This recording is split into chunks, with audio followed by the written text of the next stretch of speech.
Greetings, YouTube. If men can swallow the confronting reality that their silence is foundational to both sexism and sexual violence, then they get to embrace the inverse reality that their vocal dissent could begin to destabilize these evils at their base. This is an article written by Emma Pittman. And the idea that men helped create misogyny and patriarchy and such, and that we now in the 21st century have the ability to disassemble it is not new. I am not introducing this idea to you. I have used the metaphor myself. I will probably use it again in the future. And her comment of its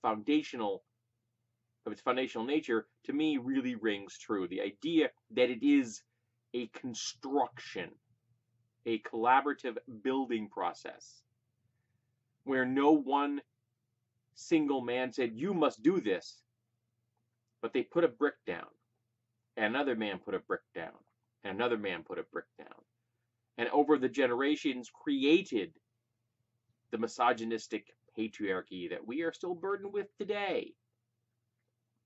And with the most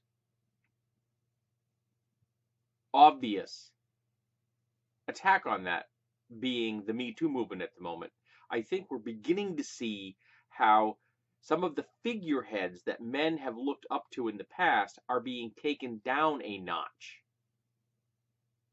And sometimes their careers ended because people are finally starting to realize what they've done and beginning to confront them and believe the women who are making these accusations.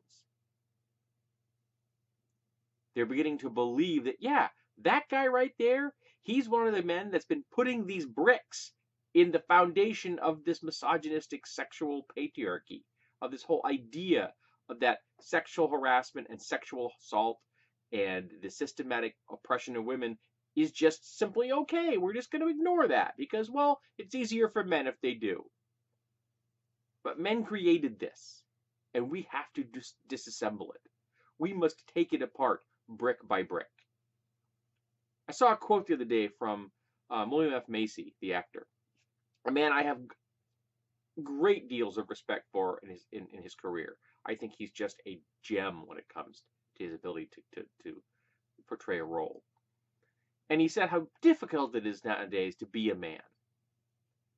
Bullshit. Because when someone says something like that, what they're saying is, it's difficult to be the man I used to be. And that's a much different statement. Because the men making that it's difficult to man line of reasoning are saying they preferred when no one noticed the foundation of misogyny and sexual harassment and assault. They preferred when it was so much of the background to our lives that we ignored it. And now that people are looking at it and seeing what an absolute piece of shit construction it is, and how it is an impediment to half the human species, that we need to get it out of the way, that inconveniences them. They preferred when you didn't see it. Their life was much easier when they could make misogynistic comments to women and not get called on it. When they could pat somebody on the ass and not get called on it. When they could pressure a woman into sex with them and not get called on it. They liked that type of life, and they don't want to lose it. They considered that just another perk of male privilege. And suddenly, oh, you can't do that anymore. Yes, you know something? You can't. You should never have been able to do it. And the fact that you were able to get away with it for so long is the problem. The fact that I was able to get away with it for so long. I am not ignoring my own complicity in this. But now I am speaking out against it. I am trying to do what I can to help take that wall apart. And it's easier for me to do it here than it is to do it in real life. And I freely admit that. Because I have said things in public to people, but always on a one-to-one basis. I've never put myself into a position where I could literally get myself into a violent confrontation with people if I were to make an overt conversation like this public.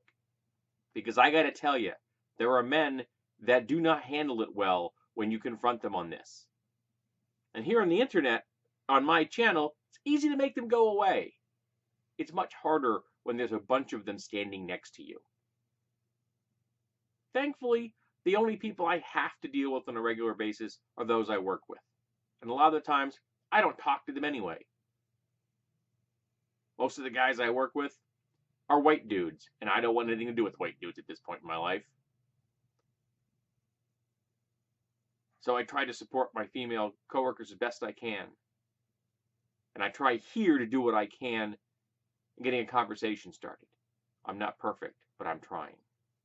And if I have the opportunity to speak to someone one-on-one, and I can call them on their bullshit, I do. But I have to gauge each engagement carefully.